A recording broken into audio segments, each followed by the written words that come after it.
Okay, good evening. Pag-aaralan natin today yung tungkol sa prime factorization, no? Okay? So, ano ba yung prime factorization? Pag sinabi nating prime factorization or prime factors of a number, ibig sabihin lang nun, ano yung smallest number? For example, we have number 8 here.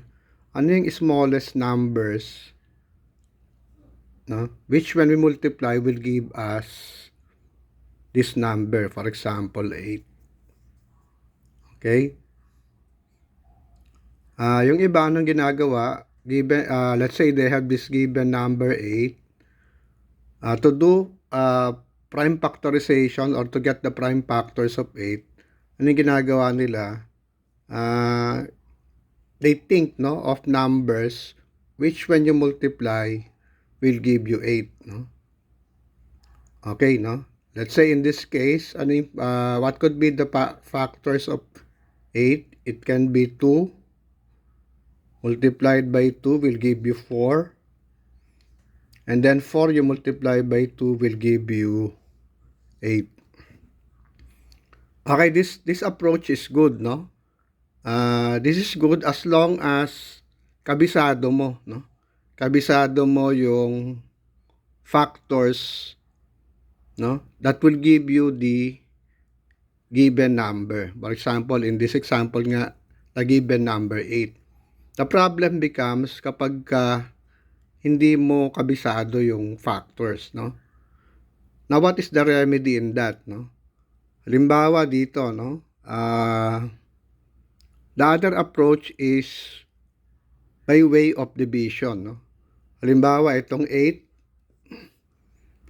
we can proceed by dividing 8. What is the smallest number that can divide 8? It will be 2.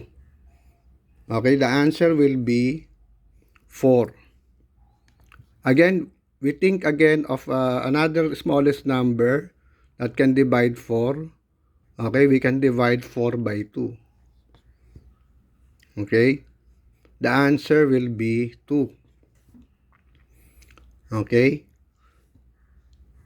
now, anong number na lang yung can divide 2? 1 na lang, di ba? Kapag yung remaining number is divisible na lang by 1, nakuha mo na yung prime factors. Okay? Halimbawa ito, no? No, we can still divide this by, we can still divide this by 2. Okay, ang magiging answer na is 1. Once you reach the answer 1, ayun na yung end ng process, no? Okay, no? From this process, makukuha mo na yung mga prime factors which will represent the prime factors of 8, yung mga number na pinang-divide mo. Okay? This one, and this one. Okay? So this is this is the alternative way, no, of getting the prime factors of number by way of division. Bigay tayo ng another example. Let's say the number is 32. Okay, kukunin natin yung prime factors of 32 by division. Okay, this is an even number. So, ibig sabihin, divisible by 2, no? Smallest number 2. It will give us 32 divided by 2 will give us 16. Still an even number. So, again, ibig sabihin, divisible by 2 pa rin. Okay, 16 divided by 2 will give us 8. Ganun pa rin, no? Divisible by 2 pa rin because even number, no? Divided by 2 will give us 4. And then, 4 divided by 2 will give us 2. And then, tuloy natin dito, no? 2 divided by 2 will give us 1. Once ma-reach mo na yung 1, ayun na yung end ng factoring mo. So, isa-isayin natin dito yung mga numbers that we make use of to divide. Okay, number 1, to divide 32, we make use of 2. Another here yung 16, yung answer na 16, we make use of another 2. Yung 8, we divide by 2. Yung 4 by 2. And yung 2 by another 2. So, if we are to write down the factors of 32, it will be, ilan yan? 1, 2, 3, 4, 5. It will be 2 times 2 times 2 times 2, ilan na yan? 4 times 2. Okay, no?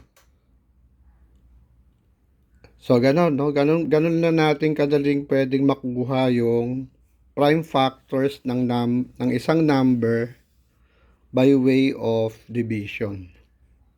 Okay, this approach is very helpful, no? Very helpful, especially nga kung hindi mo kabisado yung factors, no, ng number.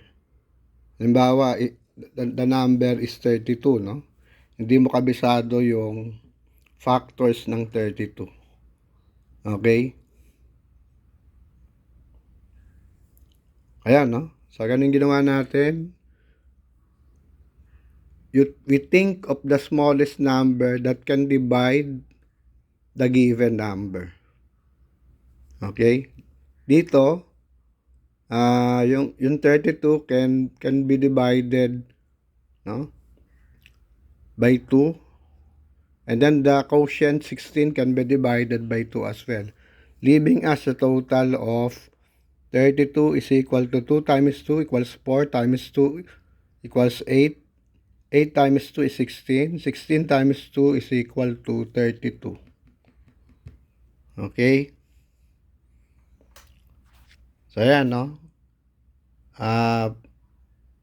Prime factorization or determining the prime factors of a given number by what way? By way of division.